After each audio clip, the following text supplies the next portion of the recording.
অভিশপ্ত শয়তান থেকে মহান আল্লাহর নিকট আশ্রয় চাই। সকল প্রশংসা সমগ্র বিশ্বের প্রতিপালক মহান আল্লাহর জন্য। রাহমান ও রাহিম আল্লাহ তাআলার নামে সূরা জিন এর বাংলা সরল অনুবাদ শুরু করছি। আপনি বলুন, আমার কাছে ওহী এসেছে।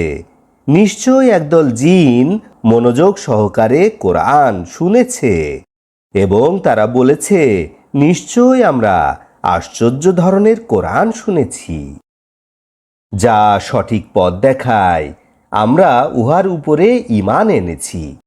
নিশ্চয় আমরা আমাদের রবের সাথে কাউকে শরীক করব না। নিশ্চয় সমুন্নত মর্যাদা আমাদের রবের। তিনি স্ত্রীও গ্রহণ করেননি, সন্তানও গ্রহণ করেননি। নিশ্চয় আমাদের নির্বোধেরা আল্লাহ সম্পর্কে অসংযত মিথ্যা বলছে এবং নিশ্চয় আমরা ধারণা করেছিলাম কোনো মানুষ অথবা কোনো জিন আল্লাহ সম্পর্কে মিথ্যা বলবে না।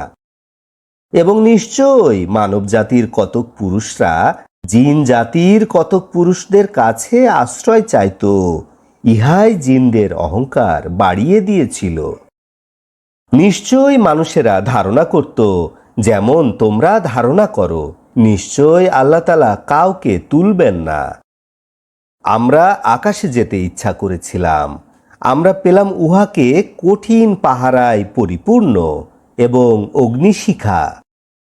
আমরা শোনার জন্য আকাশের বিভিন্ন ঘাটিতে বসতাম। অতঃপর এখন কেহ শুনতে চাইলে সে পাবে নিজের জন্য প্রস্তুত জ্বলন্ত অগ্নিশিখা। এবং নিশ্চয় আমরা জানতাম না জগৎবাসীর জন্য অমঙ্গল কামনা করা হয়েছিল না তাদের জন্য তিনি হেদায়েত কামনা করেছিলেন। নিশ্চয় আমাদের মাঝে কত কাছে সৎকর্মপরায়ণ এবং কত কাছে ইহার ব্যতিক্রম, এবং আমরা ছিলাম নানা পথের অনুসারী। অবশ্যই আমরা নিশ্চিত হয়েছি যে আমরা পৃথিবীতে আল্লাহকে হারাতে পারব না, এবং আমরা পলায়ন করলেও আল্লাহকে হারাতে পারব না। এবং নিশ্চয় যখন আমরা কোরআন শুনলাম, আমরা উহার প্রতি ঈমান আনলাম। যে তার রবের উপরে ঈমান আনবে সে কোনো কমতি বাড়তির ভয় করবে না।